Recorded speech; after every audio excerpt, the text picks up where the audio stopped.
I'm not working for CAC, I do some teaching on the side with a group called the Guild for Spiritual Guidance. They are a super cool organization. I went through them as a participant, and now I'm one of the facilitators. And what they do is they equip spiritual guides by helping them go deeper into their own journey. And they use the psychology of Jung, a lot of the theology of Teilhard, and then just the worldwide mystical tradition. And then we can end with the Shekhinah prayer, maybe, which is kind of a justice-oriented. I was going to ask you to do that. I'm so glad. Okay. And so maybe 30 minutes of talking? That's great. Yeah? That's great. Because it's just a little bonus, right? It's not part of the... Absolutely. Okay. Absolutely. We'll see. I mean, maybe we'll talk longer, but... It's whatever's good for you. This is a profound gift to me and to them. Because also, like, any chance I get to pick your brain and learn is amazing. So if you see me taking notes, don't mind. Okay, I won't think you're doing online dating or something. No, I'm not. While we're talking. Yeah, no, definitely not while we're talking. All right, so I have to start here. One of my favorite experiences that we shared together was when I was with you at Ghost Ranch.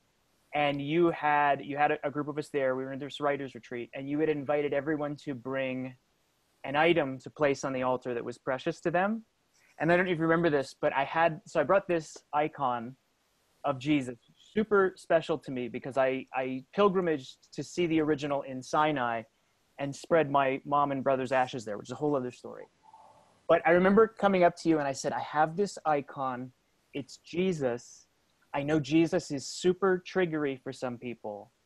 So I'm willing to keep it in my tent, or I can put it face down, or I can put it backwards. And you just looked at me and said, you can have your Jesus. And it was such a nice and beautiful, life-giving moment. And it lends itself to the first thing I'd love your thoughts on. I love the fact that you teach interspirituality, and you're one of the only teachers I know that really grew up in it. You talk about this in the book, how you didn't have to deconstruct one primary tradition. And so you inspire me because I feel like you're this prototype of what spirituality is in the future, and also you're tapped into the ancient real essence of it. But for those of us who unpack, right? We grow up in one tradition, it's very exclusive, and then we unpack that and we reach out. A lot of times we take a lot of bad habits with us, right? And we have that old exclusivism, and I see this with a lot of folks that I work with, not at CAC, but like do interpersonal work with. Get to this place where people are saying, well, all religions are the same and all spirituality is the same, but the unconscious subtext is every religion believes what I believe, right? Yeah. So I know that's a lot of words, but I think the question I'm asking is anything you could give on how we move towards interspirituality in a way that that helps us get out of those bad habits, and we celebrate everything that's available without kind of colonizing it or creating a new weird fundamentalism out of it. Does that make sense? Everything you're saying makes perfect sense, and it was a lot of things. So I'm going to try to take them one by one if I can remember, and I might need your help. Sure. First of all, interspirituality is becoming a new ism, and I'm backing off. Okay. For that very reason. Yeah. I'm not interested in a whole new structure that needs to be deconstructed. What I'm interested in is sitting in the unknowing, which is where the mystics of all spiritual traditions, as well as the great philosophers and the existentialists, for instance, invite us into that space of radical unknowingness, and that's holy ground. And as soon as we think we know, we have all our shit together, theologically speaking, we're in trouble, and we've put God in a box, and we have killed God. So I really, I know I'm not the only one to have said that, but I'm really wary even of being called an interspiritual teacher at this point, although I often am. So that's one thing. Another thing is, I think those of us whose hearts kind of spontaneously, organically say yes to the presence of the sacred in all of these holy houses across the spiritual landscape, do so not because we think they're all the same. And like, oh, good, that's saying God is love, and that's saying God is love, and that's saying do unto others as you would have others do unto you, and so's this one, and so they're really all the same. I think what's beautiful about navigating an interspiritual path, and I'm using the word interspiritual because I haven't figured out a good alternative yet, um, is is the diversity, the richness that we find in each of these spiritual traditions. And so it's not that that all is the same, that there's this homogeneous blob that we'll get to if we, if we try hard enough. It, it's that they are all pointing to unity. So in the diversity, the resounding song of love is that we belong to each other, and we belong to this earth, to our mother, the earth. And so I think that's it, that it's that the spiritual traditions are all beautifully diverse and richly, interestingly different, and they're all at their mystical heart calling us into unity. So the last thing is about colonization and cultural appropriation, the other part of your question, and then you'll let me know if I left anything out. I think that's another reason I've been backing off a little bit from interspirituality as a thing, besides the fact that it seems the movement seems to be dominated by old white men, and I'm trying to get away from that. With all due respect to many old white men that I love dearly, who have really supported me in my in my work in so many ways. I want to honor that. But that I think that I felt entitled, and I am white. I mean, I'm Jewish, so there is some marginalization going on there, but I walk into a convenience store and nobody's going to bother me or look at me twice. So, for instance, I mean, so I walk through this world with my whiteness, and that is a privilege that I am aware of. And so I think that for many years, so I'm in the midst of deconstructing this one, you guys. For many years, I think I helped myself to the spiritual resources of many of the world's great religious traditions that I was not born into. I was born into a non-religious Jewish family, in fact, an anti-religious Jewish family. But we also lived in Taos, New Mexico in the early 1970s, and it was a crossroads for many different religious and spiritual teachings and teachers, and still is. I still live here, and it's still that way. Lama Foundation is very nearby, where Ram Dass, my beloved teacher, created Be Here Now. So it was naturally a space for a child like me who had this attraction to spirituality to just revel in all of these different wisdom streams, and they all informed me. And as an adult, now an aging adult, I am aware of the fact that I operate with a degree of entitlement with regard to the spirituality of other traditions. And that doesn't mean that we shouldn't be like bees in the garden of the human spirit and draw nectar from all of those great wisdom stream flowers and turn them into honey, or allow them to be converted into that sweet and nourishing substance that they can be in our hearts.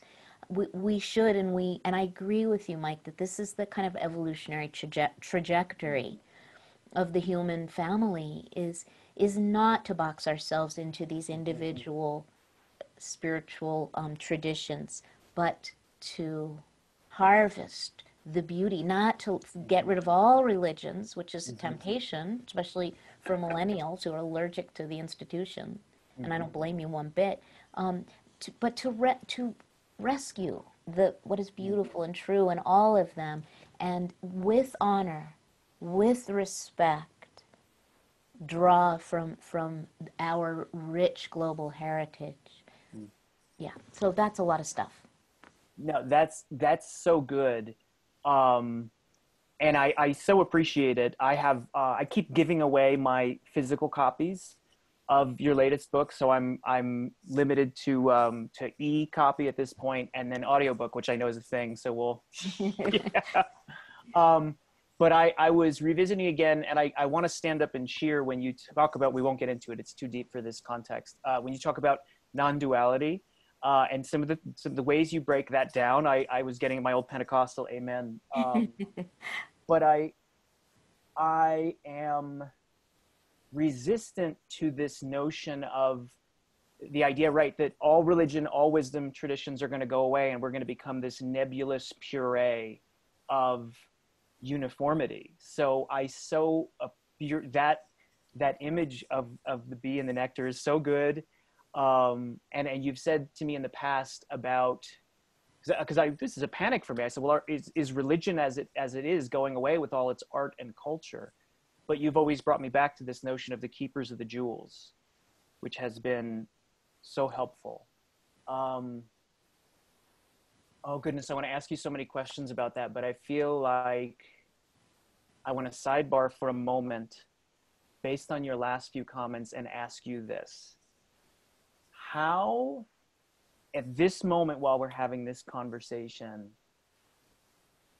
is such a wild, contemplative moment, because so many of us have been slowed down and pushed into this place we were talking about before I started the recording of forced rest and also forced busyness.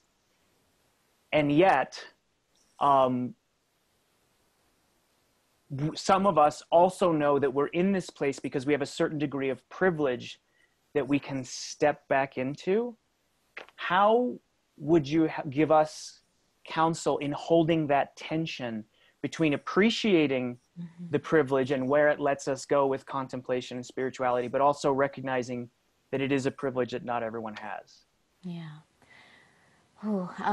So first of all, I would give you permission to not know what the hell is the right answer to this dilemma. Thank you. Yeah.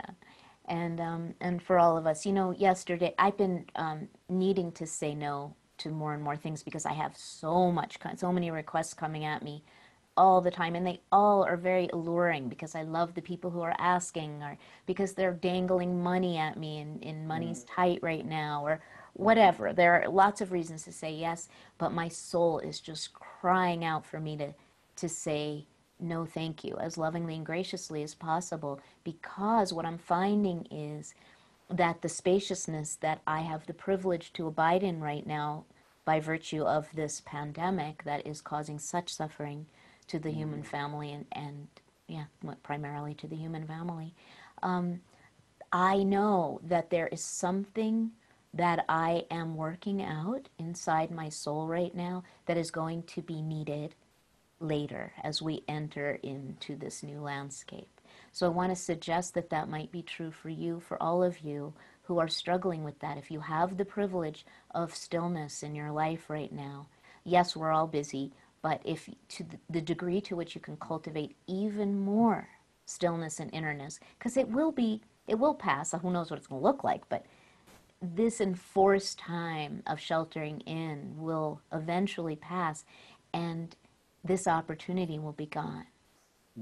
So while we have it, if you have the privilege of abiding in some degree of stillness, and you can really be discerning about what to say yes to, knowing and trusting that like a tree in winter, you're doing deep work in the roots of your soul, and you will be feeding the world from that reservoir that you're tending right now.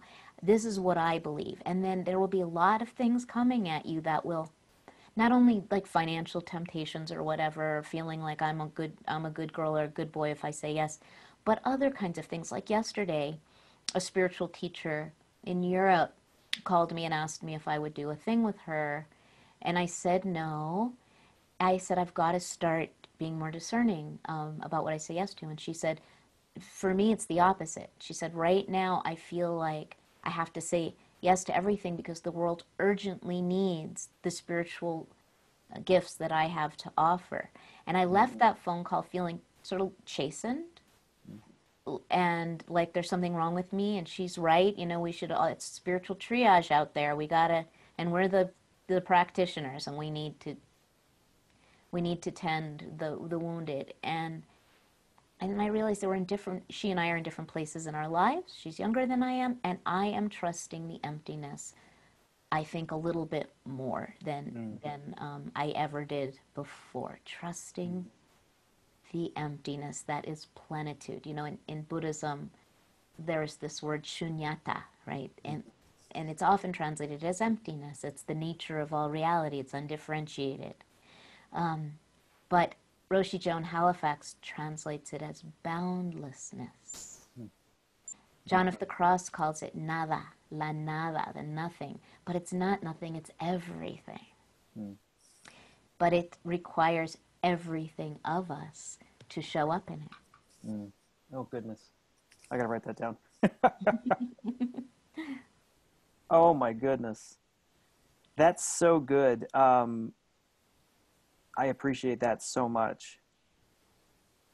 And I will say it's such a wild moment in time. I find myself appreciating teachers like yourself so much, who I feel like there's things, I sit with some of your writings right now, and they mean something different in this moment than they even did a month ago. Yeah. And so I feel like you've been like tilling the soil for years, unbeknownst to any of us, perhaps even yourself, to then have this crop right now that the rest of us can come to for sustenance.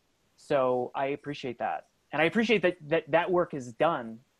And you can be where you are, wherever you are, whatever you're in right now, for the next thing. So it's I really cherish it. Yeah. And on that note, one of the things that I so appreciate about you as a teacher, and you know this, that the thing that I think, I was initially fascinated by your competence with Sufism, but then when I realized how deeply you write about death and loss and the transformation that comes in the midst of that, and you're one of the only people I know who does not romanticize it, but hits it head on and sees beauty in it. And that's not an easy, because, if you overly romanticize it, it's not very comforting when you're in it. But